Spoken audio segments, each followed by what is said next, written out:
कोकणातील प्रत्येक अपडेट जाणून घेण्यासाठी आजच माझे कोकणच्या सोशल मीडिया प्लॅटफॉर्मला लाईक, फॉलो आणि सबस्क्राईब करा।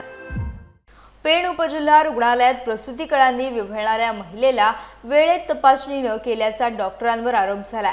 10 ऑगस्ट रोजी पहाटे गौरी देवजी कडू प्रसूतीसाठी रुग्णालयात दाखल झाल्या होत्या। ऑन ड्युटी नर्सने स्त्रीरोग तज्ञ डॉक्टर कृष्णा सोनावणे यांच्याशी संपर्क साधण्याचा प्रयत्न केला, मात्र डॉक्टर न आल्याने रुग्णालयातच महिलेची प्रसूती झाली।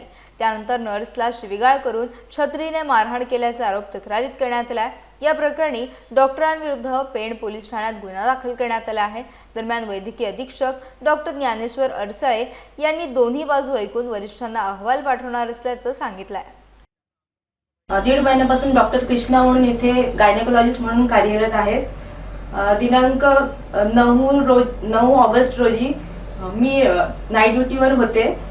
त्या दरम्यान एक डिलिव्हरीची पेशंट आली, गौरी देवजी कडू, सारसई आपट्याची पेशंट होती। ती 8 महिन्याची गरोदर होती।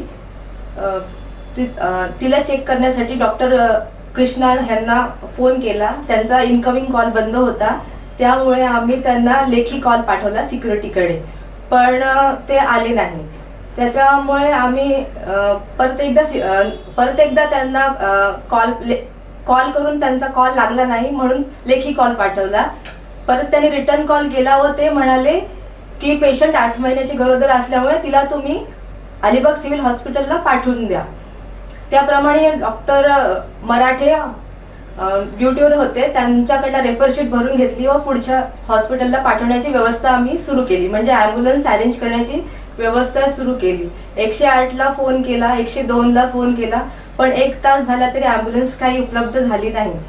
त्याच्यामुळे पेशंटचा खूप वेळ झाला व पेशंटला डिलिव्हरीच्या कळा खूप जास्त चालू झाल्या व कशी तरी आम्ही डिलिव्हरी तिथे केली।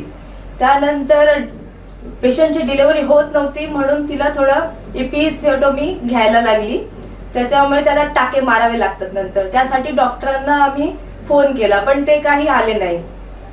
नंतर सिक्युरिटी त्यांना बोलवायला गेले तरीही ते आले नाही। नातेवाईक समोर होते, ते सर्व हे प्रकार बघत होते। त्याच्यामुळे ते बोलले की सिस्टर आम्ही त्यांना बोलून आणतो म्हणून। नंतर नातेवाईक त्यांना बोलवायला गेले, नातेवाईकांशी पण त्यांनी गैरवर्तन केलं, असभ्य भाषा बोलली व त्यांनी तिथून हाकलून दिले। व नंतर थोड्या वेळाने ते तिथे आले, थोडे टाके मारले व नंतर बोलले की सिस्टर तुम्हीच करा, मी करणार नाही। नातेवाईकांना तुम्ही का तिथे पाठवले व असभ्य भाषेने माझ्याशी बोलायला लागले। नंतर मी महिला असल्यामुळे मी काही करू शकत नाही, त्याच्यामुळे त्यांचं व्हिडिओ शूटिंग मी करायला लागले।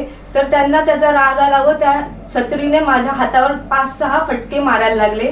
माझा मोबाईल फोडला त्यांनी व ते पेशंटला तसंच सोडून निघून गेले। माहिती मिळालेली आहे, परंतु दोघांशी बोलल्यानंतरच मी तुम्हाला सांगू शकेल की नक्की काय झालेलं आहे, आणि त्यानंतर मग ते वरिष्ठ कार्यालयाला कळवण्यात येईल।